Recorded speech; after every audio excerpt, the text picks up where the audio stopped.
poder o el poder de la verdad. El Círculo Rojo con Fernando Rosso. La casta fue al rescate de Milei y Milei se recibió de casta. Esa es una síntesis posible sobre la larga jornada que terminó con la aprobación de la ley bases y el paquete fiscal en el Senado, junto al rechazo o algunos apartados. Fue un triunfo político parcial del gobierno logrado a un alto costo y que no necesariamente resuelve los problemas más acuciantes que lo siguen acechando. La nueva normativa, la nueva ley, con todas las limitaciones que encontró, es una avanzada contra los trabajadores, las trabajadoras y las mayorías populares, atenta contra la soberanía nacional y es básicamente una ley para los más ricos. ¿Por qué? Bueno, porque los senadores y las senadoras revalidaron una reforma laboral que legaliza la precarización del empleo, facilita la informalidad y en general liquida conquistas o derechos que venían muy dañados, eso es verdad, pero estaban vigentes. Porque votaron a favor de un ataque a los empleados y las empleadas del Estado y para permitir privatizaciones que, más allá de que se excluyeron varias empresas, muchas empresas, las últimas en sacarse de las listas privatizables, digamos, fueron aerolíneas, el correo y los medios públicos, pero que quedaron otras muy importantes, como los ferrocarriles o AISA. Porque aprobaron una reforma tributaria absolutamente regresiva, porque dieron su voto a favor del régimen de incentivo a las grandes inversiones, con retoques también, pero parciales, que favorecen una economía de enclave, con fuerte sesgo extractivista, descomunales e inéditos beneficios para multinacionales, y porque aprobaron la delegación de facultades para un tipo que se crea una mezcla de Moisés y Terminator. La aprobación de la ley bases y el paquete fiscal tuvo lugar cuando el gobierno venía de atravesar sus 2 peores semanas, podríamos decir, con la salida abrupta de Nicolás Pose de la jefatura de gabinete, las 1000 internas que lo cruzan, con 50 funcionarios renunciados o echados en estos meses, la inquietud de los mercados, pongo comillas, por la encerrona en la que está el esquema económico, y bueno, el escándalo por el secuestro de toneladas de alimentos destinadas a comedores populares que tuvo como protagonista a Sandra Petovelo y que cayó muy mal en la opinión pública. Hay una encuesta de Subancórdoba, un adelanto de encuesta que muestra que el rechazo a Petovelo y a esas prácticas es abrumador. El festejo de los mercados de hoy, jueves, con subida de bonos y acciones, baja del riesgo país, demuestra que se consideran ganadores porque efectivamente esta normativa lo favorece. Fueron malas semanas para el gobierno, las últimas, pese a que venía mostrando un éxito, también le pongo comillas, con el descenso de la inflación, que hoy se confirmó con un alza mensual del 4,2% en mayo, fue menor que el anterior, pero a costa, obvio, de romper la economía con una recesión bestial. Ahora, si todo esto es así, no es menos cierto que Milei y el gobierno entregaron mucho más de lo que pretendían. Obviamente debido a su debilidad política y a las contradicciones que ya venía manifestando la hoja de ruta económica.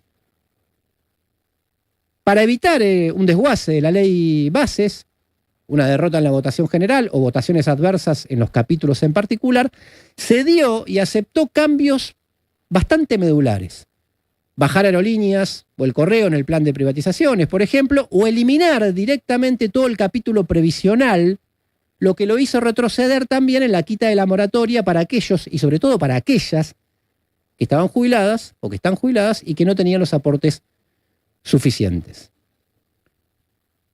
Hay que recordar que el borrador original, presentado hace unos cuantos meses por el gobierno, contemplaba más de 600 artículos y quedó reducido a casi una tercera parte.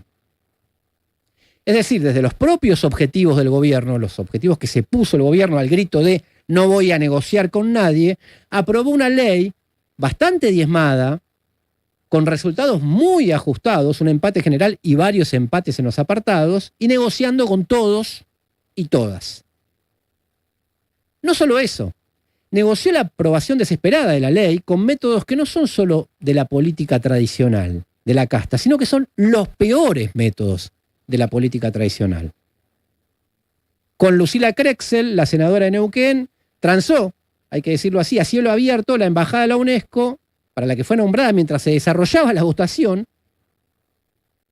Con el gobierno de Entre Ríos, negoció que pudiera nombrar a los 3 miembros de la comisión binacional que administra la represa de Salto Grande en el río Uruguay. ¿Para qué? Para que el peronista Eduardo Cuader se sumara a los otros 2 representantes de Entre Ríos y votase a favor. ¿Se entiende? Cargos por votos, votos por plata, y todo en vivo y en directo casi en cadena nacional. Milei metió las 2 manos en la mierda de la política tradicional, se enchastró hasta el cuello para, con la lengua afuera, aprobar una ley bastante mutilada. Porque digamos la verdad, el logro del gobierno fue haber evitado un escenario de catástrofe, imagínense si la ley se caía, más que haber sentado las bases para solucionar problemas que lo siguen acechando. Incluso con todo esto, no pudo evitar que los capítulos de ganancias y bienes personales fueran rechazados en la votación del paquete fiscal. Y ahora tiene que volver a diputados y hay toda una discusión sobre eso. Para evitar una derrota, había sacado, pongo comillas, voluntariamente el apartado previsional con el que quería seguir ahorrando mediante la degradación de millones de jubilados que tenían que pasar a otro régimen o jubiladas. Ganancias y bienes personales están en riesgo, con lo que pensaba seguir recaudando, sumado a que diputado ya votó una nueva fórmula jubilatoria que aumenta el gasto. De hecho, de eso se quejaba la semana pasada. Hoy hablaba con un economista muy escuchado, en la City, digamos, o por el establishment, y le preguntaba, ¿triunfo agónico, pero triunfo al fin del gobierno? Y me contestó, sin toda la parte impositiva, no la veo. Es todo un castillo de naipes. ¿Por qué? Bueno, porque Milei a esta altura quería tener mucho más reducido el gasto público y se iba quedando sin nafta para continuar con el ajuste. Por eso pospuso todo lo que pudo. Ahora van a venir el aumento de tarifas hasta donde más pudo. Y además tuvo que reasignar mucho de recaudación, siendo que estamos a mitad de año y perdió todo este tiempo. A ver, la ley la presentó a principio de año y ya estamos llegando casi, pasaron 6 meses, o sea que se perdió todo este tiempo de recaudación por los problemas políticos que tiene.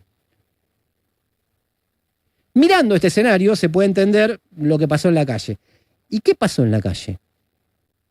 Una movilización muy importante, aunque la mayoría de los medios no la mostraban en toda su dimensión, y un show de policías y servicios montado por Patricia Bullrich, básicamente para evitar, mediante una represión provocada, que esa concentración alcanzara un punto culminante cuando se acercaba la hora en que eso podía suceder. Es decir, cuando iban toda la gente que podía salir de trabajar, se juntaba con los que estaban durante todo el día y podía haberse transformado en una movilización mucho más multitudinaria. Un circo que continuó con el comunicado de la oficina de la presidencia que hablaba de terrorismo y golpe de Estado y sigue en la justicia, hablábamos de eso al principio del programa, con las acusaciones insostenibles contra los detenidos y las detenidas. Párrafo aparte merecen los dirigentes sindicales y la CGT, entre los que están los que se retiraron temprano y los que no fueron o no hicieron todo lo posible para que la movilización sea multitudinaria. Porque, a ver, se puso el ojo en Martín Lustó, que dio el quórum, en Krexel, bailando por un cargo, en José Carambia y Natalia Gadano, los senadores de Santa Cruz, que votaron en general en contra, por eso se alcanzó el empate, y se fueron en la votación en particular, incoherencia total o negociación por detrás.